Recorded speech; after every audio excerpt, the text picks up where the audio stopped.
This is Bob with Wonderbelly Games. The game is Arcane Eats. Tell us a little about Arcane Eats.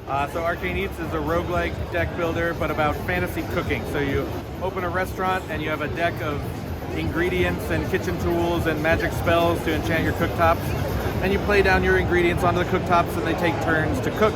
While customers come in and they get impatient, they start complaining, and you want to get them fed and happy and out of there before they complain too much and you lose your mind and have to close the restaurant. So one thing about that is that, I notice it's, when it comes to a deck builder, it isn't just, health and attack. In this case, it's, you have your health technically and your attack, but you also have to keep track of things like how angry they are, how impatient they are. Right. You have to keep track of cooking times. So there's a lot to keep track of. Tell us sort of the thoughts on, having to balance all that. Yeah, so it's, as a cooking theme, there's some assumptions that people make about these kinds of games when they're combat, that we have to sort of retrain you to think in terms of cooking.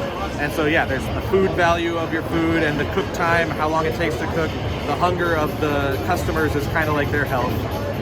And their impatience is sort of like their attack stat, so to speak. Like, when they complain, they're going to complain for however impatient they are. And so it gets stronger and stronger the longer they wait.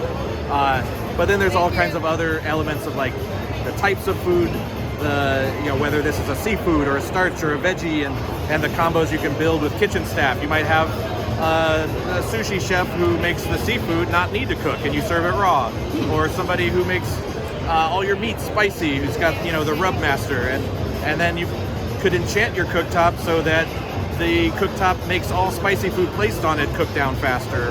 So there's a lot of strategy going into this. A lot of depth, a lot of strategy. It's a deep, dense game, even though at the surface it's a very friendly, cozy cooking kind of vibe. There's a lot of depth to it. Awesome.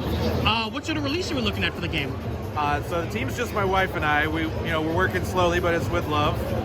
We are going to try and get a demo out on Steam in a couple of months, probably October, November, and then the full release probably won't be till mid next year. Cool. And finally, the big question: why should people buy and play Arcane Eats? If you like turn-based strategy games, if you like cooking, it's a fresh take on a genre that a lot of folks are doing right now, but it's just full of depth and flavor.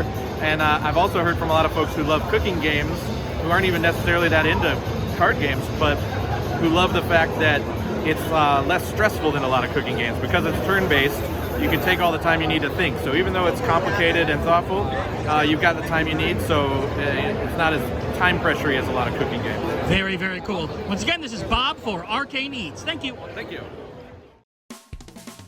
Thank you so much for watching. Please make sure to like the video, leave a comment, and subscribe to see more videos 2 times a week from Game Boy Roulette, Dollar Store Gaming, 10 Things You Missed, and much, much more. I'm Brian J, and I'll see you next time.